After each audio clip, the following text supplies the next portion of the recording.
ఈరోజు మన guest BJP leader Ravichandra Reddy గారు మనతో ఉన్నాం. కాసేపు ఆయనతో చిట్ చాట్ చేద్దాం.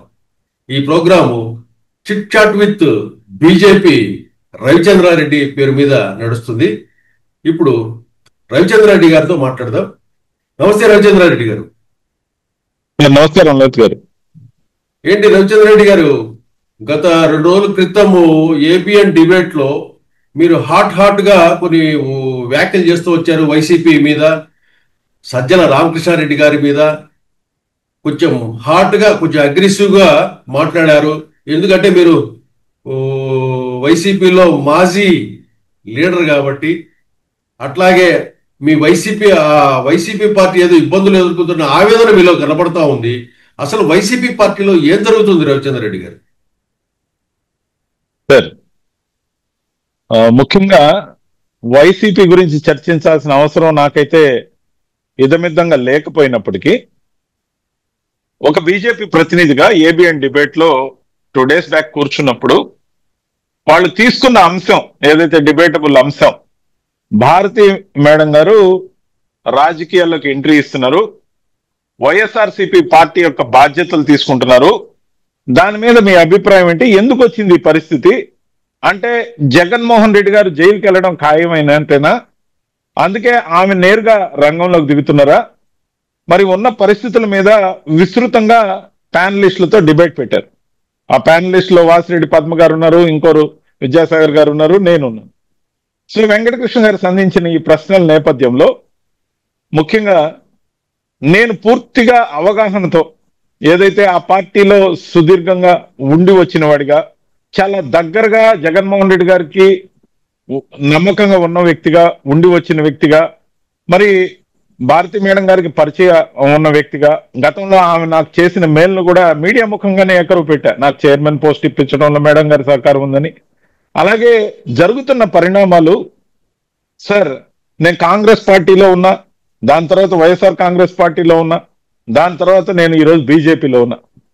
ఎక్కడైతే మనం ఉంటామో, ఏ పార్టీ కోసం అయితే జెండా పట్టామో, ఆ జెండా పట్టిన తర్వాత త్రికరణ శుద్ధిగా ఆ జెండాకి అంకితమై ఆ భావజాలంతో ఖచ్చితంగా ఆ పార్టీ కోసమే పనిచేయాలి. అదే నేను బీజేపీ తరపున చేస్తున్నా. ఈ రోజు నేను చెప్తూ అక్కడున్న పరిణామాల గురించి చెప్పే క్రమంలో సజ్జల రామకృష్ణారెడ్డి గారి గురించి వ్యాఖ్యానం చేయడం జరిగింది. అంతేగాని ఆయనకి కానీ నాకు కానీ పర్సనల్ గా రైవలరీ లేదు. ఆయనకి నాకు ఏ ఆస్తి తగాదాలు లేవు, ఏ లావాదేవీలు లేవు. కానీ అన్నిటికీ ఆయనే కారణమని నాకు తెలుసు కాబట్టి, పూర్తిగా వైఎస్ఆర్సీపీకి ఈ పరిస్థితులు రావడానికి కారణం ఆయనే కాబట్టి, దగ్గర నుంచి చూసిన వాడిగా కొన్ని విషయాల్లో నేను ఫేస్ చేశాను కాబట్టి నేను ఆయన గురించి విస్తృతంగా చెప్పడం జరిగింది. అంతేకాకుండా ఇంకొక విషయం కూడా చెప్పాను సార్ లలిత్ గారు, బీజేపీ ఎదుగుదల సజ్జల రామకృష్ణారెడ్డి గారి హ్యాండ్ ఓవర్ లోకి బై ఛాన్స్ అనుకోని పరిస్థితుల్లో జగన్మోహన్ రెడ్డి గారికి ఆధారాలు లభించి జైలు పాలైతే, సజ్జల రామకృష్ణారెడ్డి గారు కానీ టేక్ ఓవర్ చేస్తే పార్టీని, సంవత్సరం కాల వ్యవధిలో బీజేపీ పార్టీ, అంటే మేము ఇప్పుడున్న పార్టీ 20% పైగా ఓటు బ్యాంకును సాధిస్తుందని చెప్పాను. లీడర్ల పేర్లు చెప్పలే, వలసలు ఎవరు వస్తారు, ఎంతమంది వస్తారు, ఇవన్నీ నేను చెప్పలేదు. మాకు సాధ్యం అని ఎందుకు చెప్పానంటే, విసిగి వేసారిపోయినారు. చాలా మంది వైఎస్ఆర్ కాంగ్రెస్ పార్టీ చిత్తుగా ఓడిపోయిన తర్వాత, అది జక్కంపూడి రాజా గారు కానీ, నేను కానీ, మరో ఎంతో మంది కానీ, ప్రతి ఒక్కరూ సజ్జల గారు చేసిన నిర్వాకం గురించి, ఆ రోజు ధనంజయ రెడ్డి గారు అడ్డుకున్న తీరు గురించి, మరి ముఖ్యంగా ఆ రోజున సీఎంఓకి పోతే ఉన్న పరిస్థితుల గురించి, జగన్మోహన్ రెడ్డి గారు అందుబాటులో ఎమ్మెల్యేలకు కానీ, ఎంపీలకు కానీ, మరి కార్యకర్తలకు కానీ ఎవరికి అందుబాటులో లేకపోవడం, సజ్జల రామకృష్ణారెడ్డి గారి యొక్క పెత్తనం ఏదైతే నడిచిందో దాని మీద ఎన్ని విమర్శలు చేసినా, ఆయనే స్వయంగా ఆ పార్టీ చిత్తుగా ఓడిపోవడానికి కారణమైన, ఎలక్షన్ జరగబోయే సమయంలో అత్యంత ప్రామినెన్స్ ఉన్న క్యాండిడేట్లని, ఎవరైతే ఖచ్చితంగా గెలుపు గుర్రాలు ఉంటారో వాళ్ళందరినీ కూడా పార్టీ నుంచి బహిష్కరించి 100% వాళ్ళకి టికెట్లు రాకుండా చేసి, వాళ్ళు పార్టీలు వదిలిపోయే విధంగా ఏదైతే కఠినంగా వ్యవహరించి పైకి కఠినంగా వ్యవహరిస్తున్నట్టు నటిస్తూ పార్టీకి ద్రోహం చేసిన వ్యక్తి సజ్జల గారని నాకు తెలుసు. ఈ విషయంలో విభేదించి సాక్షి వేదికగా నేను గబుక్కున కోవట్ అనే మాటతో సకల శాఖలు చూసిన వ్యక్తి అని చెప్పి ఆయన పేరు ఉటంకించకుండా చెప్పినందుకే రిఫ్ట్ పెద్దదై నన్ను మీడియాకు ఆయన ఆపడం, జగన్మోహన్ రెడ్డి గారు ఆయనతో కలిసి పనిచేసే విధంగా మమ్మల్ని కలపడం, నన్ను పార్టీ నుంచి తీసివేయమన్నా కూడా జగన్మోహన్ రెడ్డి గారు తీసివేయకపోవడం, ఆ అక్కసుతో 13 మంది పేర్లను మీడియాకి ఇచ్చి నేషనల్ స్పోక్స్ పర్సన్ గా ఉన్న నన్ను మీడియాకు పోకుండా ఆయన నియంత్రించడం, ఈ క్రమేణ కార్యక్రమాలన్నీ జరిగిన నేపథ్యంలో నా జిల్లా సమావేశాలకు కూడా ఆయన ఫోన్లు చేసి నన్ను పిలవద్దని వాళ్ళకి చెప్పటం, అలాగే నేషనల్ మీడియాకు కానీ నెట్వర్క్లు ఏవైతే ఉన్నాయో TV9లు కానీ లేకపోతే అన్ని ఛానల్స్ ఏవైతే ప్రధానమైన ఛానల్స్ ఉన్నాయో వాటికి కూడా తనే ఫోన్ చేసి తన అనుచరుడు శ్రీహరితో ఫోన్ చేయించి సార్ మాట్లాడతారంటని వాళ్ళకి ఇచ్చి, సో నన్ను పిలవద్దని ఆయన రిక్వెస్ట్ చేయడం, పార్టీలో ఉన్న ప్రయోజనం లేదు, ఇతను అణిచివేత జగన్మోహన్ రెడ్డి గారు చెప్పినా కూడా ఆగడం లేదు కాబట్టి ఇక భవిష్యత్తు లేదు, ఇతనితో కలిసి ఈ పార్టీలో పెత్తనం ఇతను ఉన్నంతకాలం పనిచేయలేవని బయట రావడం జరిగింది. బయట వచ్చినప్పుడు జాతీయ పార్టీ అయిన బీజేపీలో చేరా, స్వేచ్ఛగా భారత్ మాతాకి జై అంటున్నా దేశభక్తిని పుణికిపుచ్చుకున్న పార్టీలోకి వచ్చినందుకు సజ్జల కారణమైనందుకు కూడా సంతోషిస్తున్నా. ఇక్కడ ముఖ్యంగా రవిచంద్ర రెడ్డి గారు ఇంకో విషయం, ఇక్కడ వైసీపీ పార్టీలో భారతీ రెడ్డి గారి ఎంట్రీ ఉండబోతుంది అని చెప్పేసి మన కథనాలు వచ్చినప్పుడు అంటే పార్టీ ఇబ్బందుల్లో ఉందని మనం అనుకోవచ్చా? సార్ ఇప్పుడు భారతీ రెడ్డి గారి ఎంట్రీ ఉంటుందా ఉండదా మనకు తెలియదు, కానీ గతంలో నేపథ్యంలో మనం చూసినట్టయితే ఆంధ్రజ్యోతి పేపర్లో అచ్చైన ప్రతి వార్త కూడా ముఖ్యంగా జగన్మోహన్ రెడ్డి గారికి షర్మిలమ్మ గారికి విభేదాలు ఉన్నప్పుడు పార్టీలో ఉన్న మేము నమ్మల, అలాగే షర్మిలమ్మ గారు విడిపోయి జగన్మోహన్ రెడ్డి గారి మాటని ఖాతరు చేయకుండా తెలంగాణలో ఇంకో పార్టీ పెడుతుందని ఆంధ్రజ్యోతి రాసినా మేము నమ్మల, తర్వాత ఆమె పార్టీ రద్దు చేసుకొని కాంగ్రెస్ పార్టీలో చేరబోతుందని ఆంధ్రప్రదేశ్ PCC అధ్యక్షురాలు కాపోతుందని రాసినా మేము నమ్మల, అన్ని జరిగాయి కదా. అలాగే అనేకం ఆంధ్రజ్యోతి ఏదైతే బ్రేక్ చేసిందో న్యూస్ ని, ఆ న్యూస్ అన్ని జరిగిన క్రమంలో ఇది కూడా జరిగే కార్యక్రమం అని మేము నమ్మి డిబేట్ చేయడం జరిగింది. కాబట్టి దానికి కొంత ప్రామాణికత ఉందని నమ్ముతున్నా. ముఖ్యంగా వాళ్ళకి సోర్స్ ఆఫ్ ఇన్పుట్ ఏదైతే ఉందో పక్కాగా ఇంటర్నల్ గా ఉన్న వాళ్ళ వెసులుబాటుతో లేకపోతే వాళ్ళకున్న నెట్వర్క్ తో సంపాదిస్తున్నారు ఇలాంటి న్యూస్ అని కూడా నేను నమ్ముతున్నా, ఎందుకంటే అన్ని నిజమయ్యాయి కాబట్టి, ఇవన్నీ మనం చూసాం కాబట్టి. సో ఇఫ్ బట్ అని పక్కన పెడితే రావడంలో తప్పేం లేదని నా ఉద్దేశం.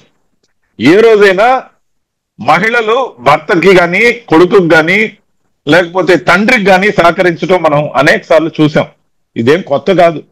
ఈరోజు ఉమెన్ ఎంపవర్మెంట్ రోజులు 33% చట్టసభల్లో హక్కుగా పొంది 2029 నుంచి 133 స్థానాల్లో పార్లమెంట్లో కానీ శాసనసభలో కానీ అడుగు పెట్టబోతున్నారు మహిళలు. అన్ని రకాలుగా మహిళలు ముందడుగు వేస్తున్నారు, మగవాళ్ళతో సమానంగా ఉద్యోగాలు చేస్తున్నారు, అన్ని చేస్తున్నారు. కాబట్టి మహిళా నాయకత్వాన్ని తప్పుపట్టాల్సిన అవసరం లేదు.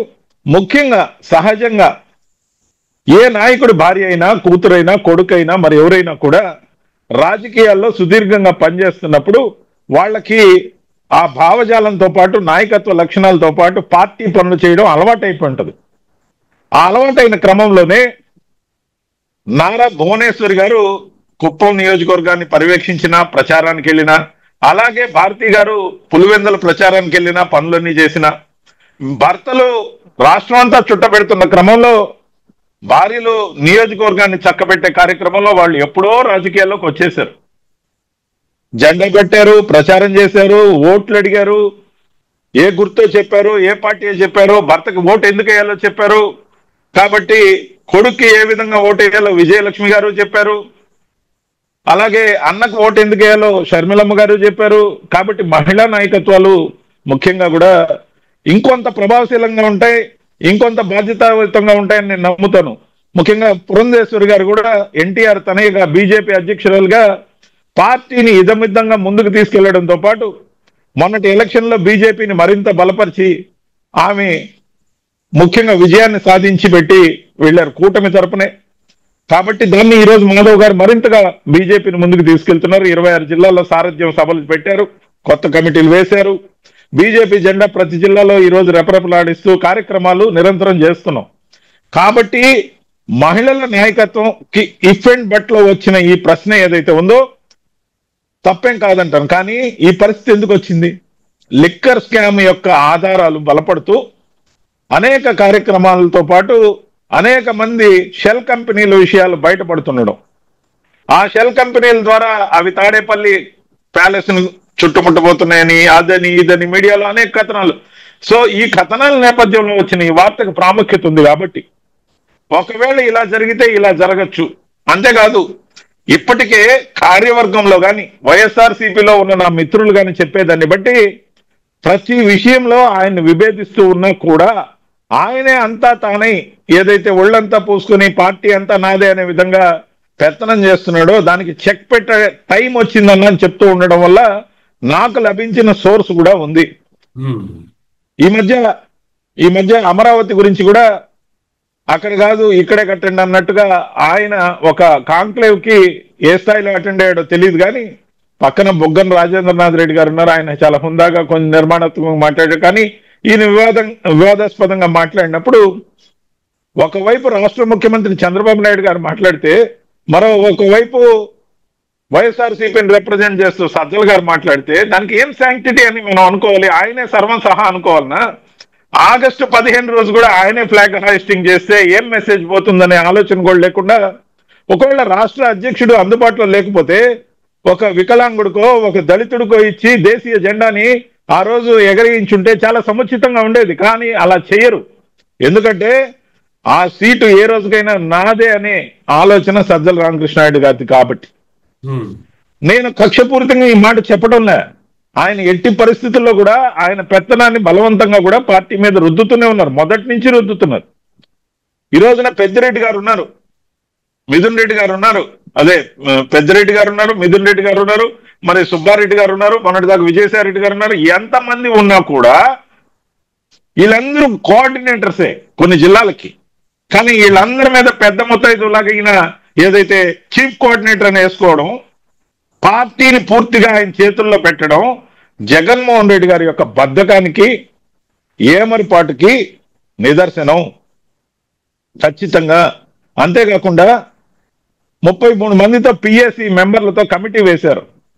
33 మంది పిఎస్సి కమిటీకి ఈయనే కన్వీనర్. మళ్ళీ వాట్ ఇట్ ఇండికేట్స్ అంటే కార్యకర్తలు గగ్గోలు పెట్టని, నాయకులు అరిచి మొత్తుకొని, మిగతా కేడర్ అంతా ఏమన్నా అనుకొని ఎవరు ఇట్టుపోయినా పర్లేదు సజ్జల రామకృష్ణారెడ్డి చెప్పినట్టు పార్టీని నడపాలంటే జగన్మోహన్ రెడ్డి గారు కేవలం క్రౌడ్ పుల్లర్ గా మాత్రమే, సమావేశాలు ఉన్నప్పుడు మాత్రమే, ఈవెంట్ ఉన్నప్పుడు మాత్రమే వచ్చిపోయే గెస్ట్.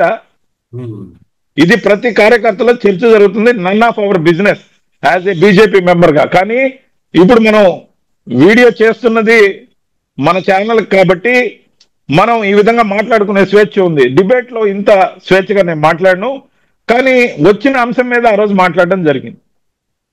ఇక్కడ రవిచంద్ర రెడ్డి గారు ఇంకొక చర్చ ఒకటి ఈ పొలిటికల్ సర్కిల్స్ లో కానీ అండ్ వైఎస్ఆర్సీపీలో కానీ ఏం జరుగుతుందంటే, ఈ వైసీపీ గవర్నమెంట్ లో జరిగిన ఈ అవినీతి కార్యక్రమాలు, కథా వ్యవహారాలలో ఈ కేసులన్నీ నమోదవుతూ అందరూ అరెస్ట్ అవుతున్నారు. కానీ వైసీపీకి సంబంధించిన కీలకమైన వ్యక్తులంతా కోర్ కమిటీ, జగన్మోహన్ రెడ్డి గారికి ఏదైతే దగ్గరగా ఉన్న కోర్ కమిటీ అంతా లిక్కర్ స్కామ్ లో అరెస్ట్ అయ్యి జైలుకి వెళ్ళారు. ఇంకొంతమంది అరెస్ట్ అవుతూ ఉన్నారు.